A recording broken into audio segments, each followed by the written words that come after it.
দেশে গত ২৪ ঘন্টায় হামের উপসর্গ নিয়ে আরও ১১ শিশুর মৃত্যু হয়েছে।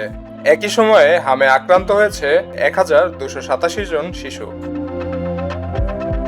শনিবার বিকেলে স্বাস্থ্য অধিদপ্তর এক সংবাদ বিজ্ঞপ্তিতে জানায়, মৃত ১১ শিশুর ক্ষেত্রে হামের লক্ষণ দেখা গেছে এবং পরীক্ষায় বা পূর্ণ নিশ্চিতকরণে যাচাই না হওয়ায় এগুলোকে সন্দেহভিত্তিক হামে মৃত্যু হিসেবে ধরে নেওয়া হয়েছে। নতুন আক্রান্তদের মধ্যে ২২৯ জন নিশ্চিতভাবে হামরোগী হিসেবে শনাক্ত হয়েছে, আর ১,০৫৮ জনের ক্ষেত্রে হামের উপসর্গ থাকলেও তা এখনও নিশ্চিত নয়। গত ১৫ মার্চ থেকে এখন পর্যন্ত দেশে হামের সন্দেহভিত্তিক ও নিশ্চিত মিলিয়ে মোট ৩০,৬০৭ জন আক্রান্ত শনাক্ত হয়েছে। এর মধ্যে নিশ্চিত হাম রোগী ৪,৪৬০ জন।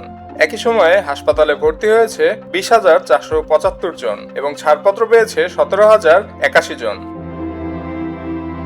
এ পর্যন্ত মোট মৃত্যু হয়েছে ২৫১ শিশুর। এর মধ্যে ৪২ জনের মৃত্যু নিশ্চিত হাম হিসেবে নিশ্চিত করা হয়েছে, আর ২০৯ জনকে সন্দেহভিত্তিক হামে মৃত্যু হিসেবে তালিকাভুক্ত করা হয়েছে। বিভাগ ভিত্তিক হিসেবে সবচেয়ে বেশি শনাক্ত ও মৃত্যু হয়েছে ঢাকা বিভাগে। এরপরে রয়েছে রাজশাহী, চট্টগ্রাম, খুলনা, বরিশাল, রংপুর, ময়মনসিংহ ও সিলেট।